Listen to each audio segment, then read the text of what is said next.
Assalamualaikum warahmatullahi wabarakatuh. Kami dari kelompok 10 ingin mempresentasikan tugas kami yang berjudul website DPR RI Down. Tugas ini beranggotakan Aldrik Mansyoldo Salas, Muhammad Alifia Nur Rahman, Nazila Rizkon Harfianisa, Rahmat Arifin Ilham, yaitu saya sendiri, Syauki Raj Pratama, dan Silva Varelia Motumona. List kejahatan. Kejahatan cyber yang menyerang website pemerintah DPR RI terkodol ke dalam jenis communication crime karena mencakup peretasan atau hacking. Komunikasi crime juga bisa disebut dengan peretasan komunikasi teknologi. Mengapa kejahatan itu bisa terjadi? Situs Dewan Perwakilan Rakyat atau DPR, yakni dpr.go.id, sempat mengalami kelumpuhan sehingga tak bisa diakses oleh siapapun. Kondisi itu juga diakibatkan diretas oleh pihak yang tidak sepakat oleh penolakan Omnibus Law atau pengesahan UU Cipta Kerja oleh DPR. Halaman utama situs DPR yang seharusnya bertulis Dewan Perwakilan Rakyat berubah menjadi Dewan Pengkhianat Rakyat. Saat ini, situs DPR sudah bisa diakses.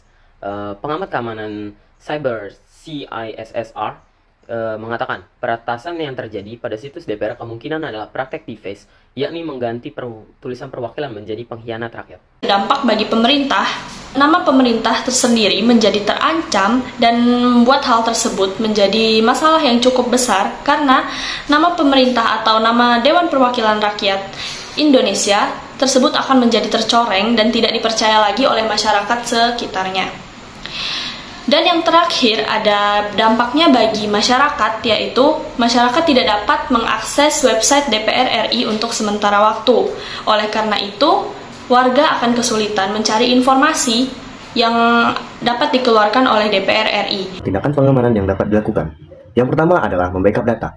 Hal ini dapat menjadi solusi yang baik untuk menyimpan data cadangan. Backup data juga dapat memulihkan data yang hilang jika situs mengalami hacking. Yang kedua, memperkuat keamanan situs agar website yang dipunyai oleh pemerintah dapat terhindar dari serangan hacker yang bisa membuat website menjadi kacau. Dan yang ketiga adalah menggunakan Web Application Firewall atau WAF yang merupakan sebuah sistem keamanan firewall yang berfungsi untuk melindungi website dari cyber attack. Tindak lanjut dalam beberapa faktor, pertama hukum, menangkap dan memvonis pelaku sesuatu dengan perlakuan yang ada. Sudah diketahui secara jelas tindakan kejahatannya dan ditangkap sesuai peraturan yang tertera dalam undang-undang. Yang kedua, kebijakan yang menetapkan serta membuat pasal mengenai kejadian cyber ini, atau mampu ditunjukkan dengan menetapkan sebuah peraturan-peraturan yang mengenai pembijakan terhadap kejahatan cyber ini melalui beberapa pasal yang telah dibuat dan ditetapkan. Yang ketiga teknis, membuat sistem security plan atau memperbaharui, menambahkan beberapa lapisan keamanan secara ketat dan mampu diakui pertahanannya agar tidak mampu ditembus. Yang disampaikan oleh rekan-rekan saya, dapat kita tarik sebuah kesimpulan bahwa kejahatan dalam dunia digital ataupun katakan saja cybercrime ini memiliki banyak titik yang mampu merugikan baik khalayak umum maupun khusus. Sama seperti kejahatan komunikasi atau communication crime yang kami angkat dalam pembahasan ini, di mana memiliki dampak yang mengerikan dengan keberadaannya yang melakukan peretasan, hacking dalam hal pencurian data pada sistem pemerintahan DPR. Dampaknya sungguh banyak dan mampu mengecam sistem pemerintah itu sendiri dan memberikan dampak penyebaran pada sistem masyarakat juga.